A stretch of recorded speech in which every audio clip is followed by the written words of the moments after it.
Et je passe tout de suite la parole au professeur Antoine Labbé pour nous parler du côté patient. Merci beaucoup Christophe. Attends, par pas, j'ai besoin du petit... Super, merci. Bien, bonjour à tous, je suis ravi d'être parmi vous aujourd'hui et je voudrais associer cette présentation qu'on va vite faire apparaître. Toute l'équipe de Street Lab avec qui on travaille maintenant depuis plusieurs années.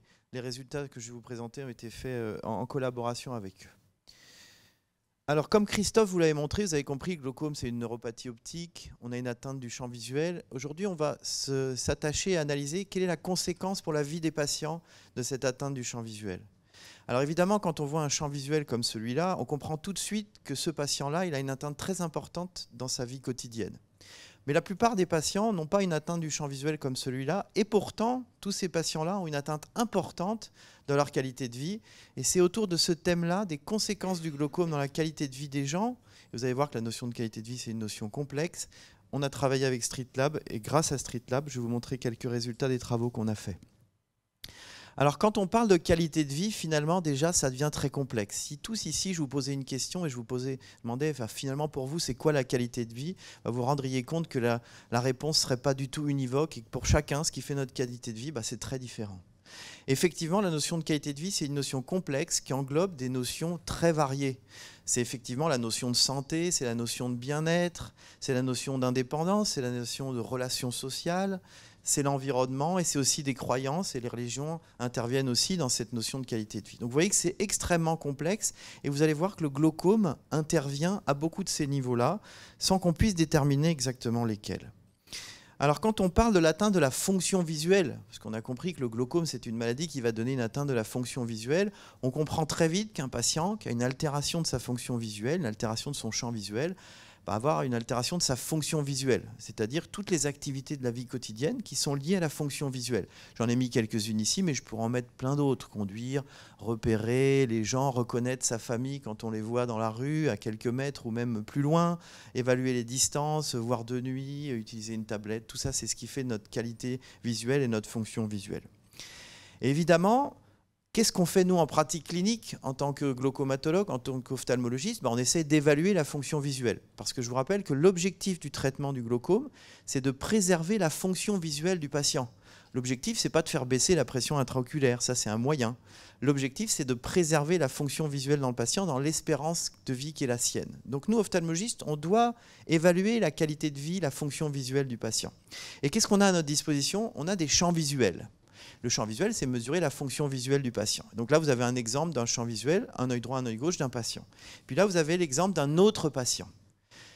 Comment dire, à partir de cette évaluation monoculaire, puisque quand on fait le champ visuel d'un patient glaucomateux, on le fait de manière monoculaire, on fait un œil après l'autre, quel est l'impact dans la qualité de vie du patient qui ne passe pas sa journée à se cacher un œil, qui vit comme nous avec les deux yeux? C'est extrêmement difficile à déterminer. Vous voyez, ces deux patients, finalement, quand on voit ces deux patients, on se dit, oui, c'est probablement le patient B qui a plus de difficultés dans sa vie quotidienne.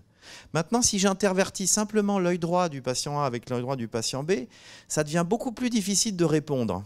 Et j'aurais envie de vous dire, je pense que celui qui est le plus gêné dans sa vie quotidienne, ça n'est plus le A, maintenant c'est le B. Pardon, excusez-moi, ça n'est plus le B, c'est le A. Alors que le B, vous voyez, il a un œil beaucoup plus sévèrement atteint, mais un autre qui va beaucoup mieux. Le A a une atteinte bilatérale peut-être moins sévère, mais dans la vie quotidienne, c'est le A qui va être le plus gêné. Donc vous voyez déjà, nous ce qu'on fait c'est extrêmement parcellaire et l'analyse qu'on a nous en pratique clinique, elle est difficile. Et donc voilà ce qu'on a essayé de rechercher avec l'équipe Street Lab. Et on a rajouté à celle-ci la dimension psychologique. Parce qu'on a bien remarqué que l'impact du glaucome sur la qualité de vie, il est sur la fonction visuelle, mais il est aussi sur le côté psychologique. Parce qu'un patient qui n'a pas d'atteinte du champ visuel, à qui on diagnostique un glaucome, à qui on dit on va vous prescrire des gouttes, il va falloir les mettre à vie, c'est déjà un impact énorme sur sa qualité de vie, peut-être même beaucoup plus grand que le petit déficit du champ visuel qu'il a ou même qu'il n'a pas. Donc il faut comprendre que l'impact du glaucome, il est sur la fonction visuelle, mais il est aussi psychologique. Voilà ce sur quoi on a travaillé. Alors, ce que j'essaie de vous dire, c'est qu'il y a une inadaptation des examens ophtalmologiques traditionnels, parce qu'on ne sait pas bien évaluer cet impact de la qualité de vie. Et ce qu'on a voulu aussi rechercher, c'est développer des outils qui nous permettent de le mesurer et de répéter, parce que la qualité de vie devient un indicateur de l'efficacité d'un traitement, qui devient l'indicateur finalement final. La PIO, c'est un indicateur intermédiaire. si on est capable de dire tel traitement améliore la qualité de vie du patient, on est déjà mieux capable d'évaluer le traitement. Et puis aussi évaluer les stratégies de compensation, parce qu'on a remarqué que certains patients se débrouillent bien mieux que d'autres avec un déficit du champ visuel équivalent. Si on est capable de comprendre pourquoi tel ou tel patient se débrouille mieux, on est peut-être capable de l'apprendre, ou en tout cas de le matérialiser, de le concrétiser pour d'autres malades. Ça a été notre travail avec Streetlab. Vous connaissez évidemment Streetlab, c'est cette plateforme extraordinaire qui est juste de l'autre côté, qui nous permet de reproduire dans un environnement sécurisé, contrôlé, en fait, toute une partie des activités quotidiennes. Vous en avez quelques-unes ici, on va revenir, et puis de réaliser des analyses comportementales, des analyses morphologiques, biométriques, pour essayer de comprendre comment ces patients vivent leur vie quotidienne. Alors, je vais vous présenter quelques travaux, 4 travaux rapidement, qui ont été réalisés avec l'équipe Streetlab, qui vous démontrent en fait tout l'intérêt de cette démarche d'évaluer la qualité de vie.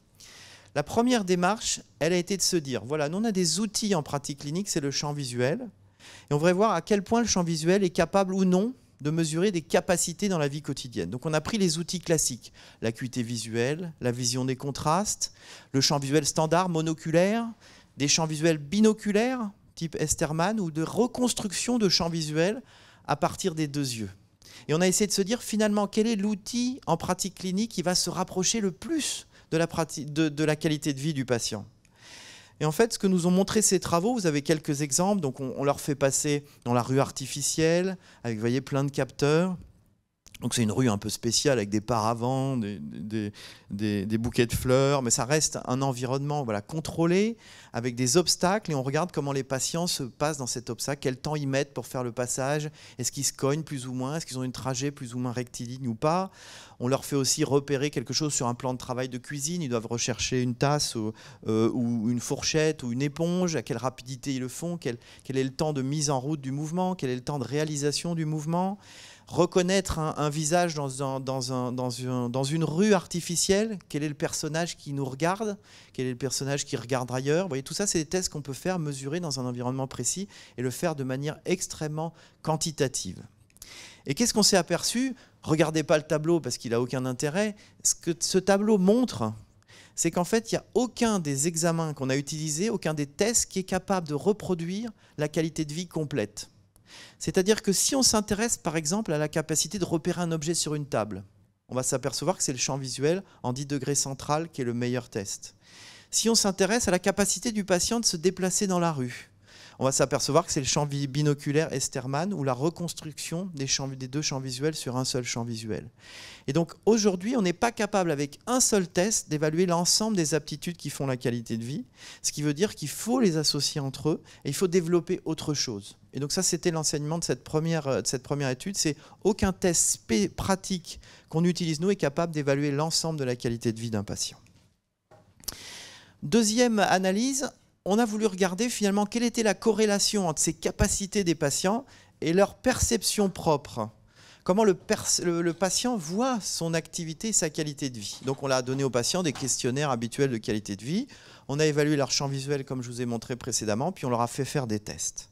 Et qu'est-ce qu'on s'est aperçu? On s'est aperçu que nos sujets glaucomateux étaient moins performants que les sujets normaux. Bon, jusque-là, ça paraissait logique quand on est atteinte sévère du champ visuel.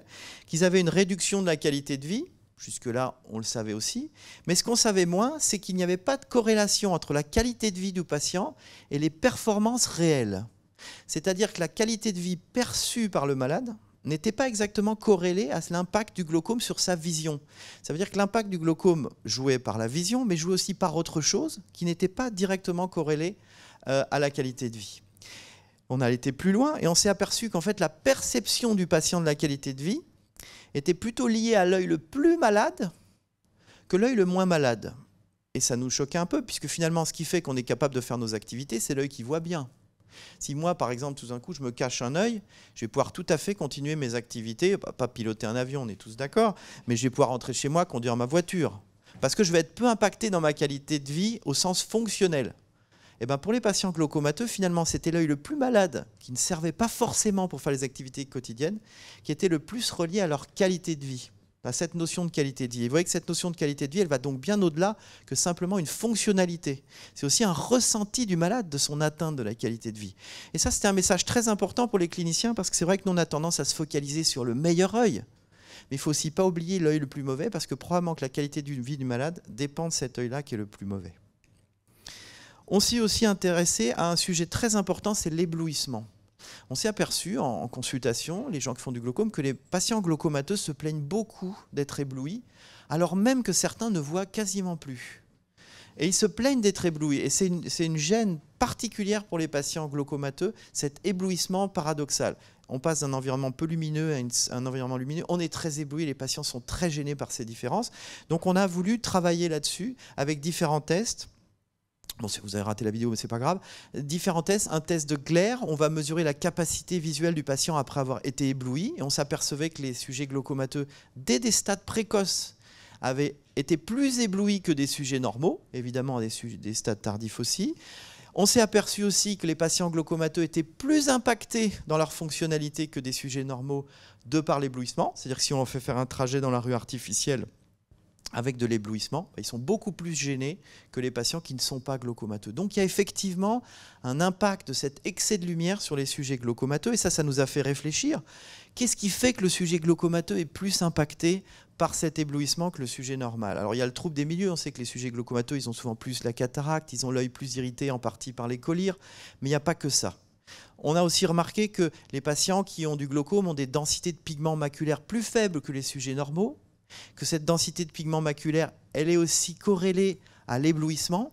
Et donc il y avait peut-être là une explication, mais il y avait une explication qui était encore plus intéressante, c'est qu'au sein des différents types de cellules ganglionnaires, il y a ce qu'on appelle les cellules ganglionnaires à mélanopsine, qui ont un rôle justement dans l'interface entre la lumière et le jeu pupillaire, et on s'est aperçu que ces cellules à mélanopsine étaient atteintes assez rapidement dans le glaucome. C'est des cellules qui ne participent pas à la vision en tant que telle, mais elles participent justement au maintien du rythme ictéméral, et elles participent justement à cette réaction pupillaire, et on s'est aperçu qu'elles étaient justement atteintes dans le glaucome, et ce serait là aussi une explication possible à cette sensibilité particulière des sujets glaucomateux à la lumière.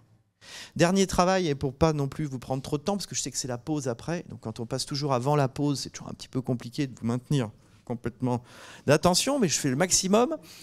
Dernier, la conduite automobile. Effectivement, beaucoup de sujets glaucomateux conduisent. Et on est parfois étonné de voir des sujets qui viennent à notre consultation avec des acuités visuelles terribles, des champs visuels terribles, voire même qui sont chauffeurs de taxi. Mais ça, c'est une minorité de patients. Mais il y a une majorité de patients qui n'ont pas ces atteintes-là. Et pourtant, ils conduisent. Et on a voulu savoir finalement si ces patients qui ont le droit de conduire, qui ont l'autorisation, les capacités de conduire, est-ce qu'ils ne sont pas impactés par leur glaucome? On s'est aperçu que si. Donc on a utilisé des simulateurs haute fidélité, tellement haute fidélité qu'on a perdu beaucoup de patients en route, parce que, pas perdu, ils ont juste arrêté. Hein, je rassure les méthodologistes, hein, on n'en a perdu aucun.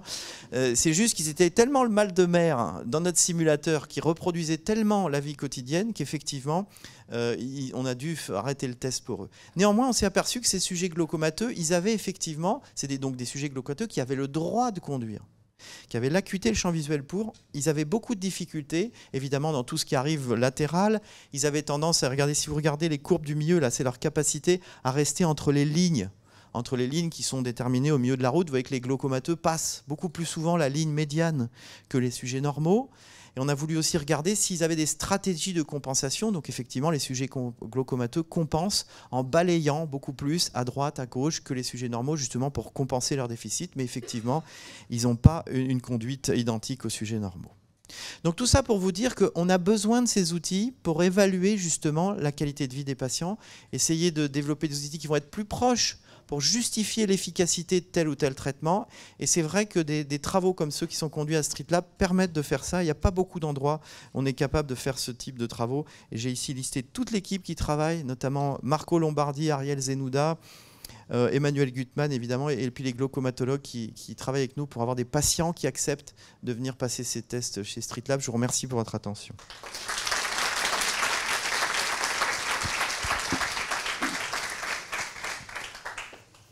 Alors, est-ce que vous avez quelques questions, même si on a un petit peu de retard avant la pause?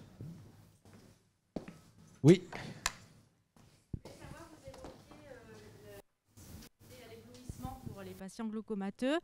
Est-ce qu'en première intention, vous les équipez en filtre? Parce qu'en fait, j'ai pas l'impression que... Enfin, c'est très subjectif, mais... Alors, le problème du filtre, c'est que l'éblouissement, vous avez compris, c'est cette gêne à cet excès de lumière. Et si un sujet glaucomateux, on lui met des verres fumés, je fais simpliste, hein, évidemment, il ne verra plus rien parce qu'il y a déjà un problème de baisse de sensibilité. Alors, c'est vrai que pour ceux qui sont gênés, on les adresse au CECOM en particulier pour justement travailler avec eux, essayer de voir si tel ou tel filtre ne pourrait pas les améliorer. Mais il y a cette problématique de dire si on diminue la sensibilité, ben, le malade qui a déjà une sensibilité diminuée, il est gêné.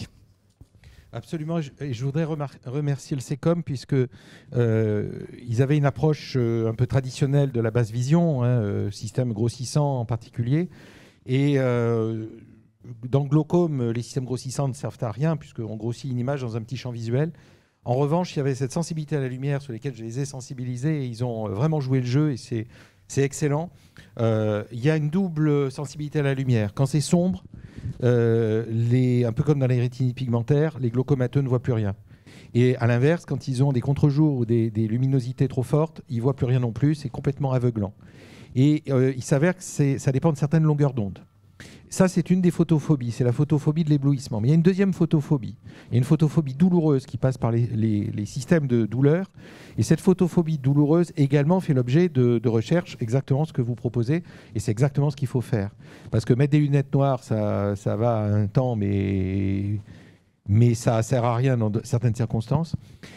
Donc, pour faire court, c'est dans les lumières bleues. Mais là, il s'avère que la photophobie d'éblouissement et la photophobie de douleur sont sur des longueurs d'onde légèrement différentes, l'une plus sur le bleu-violet et l'autre plus tôt sur le bleu-vert.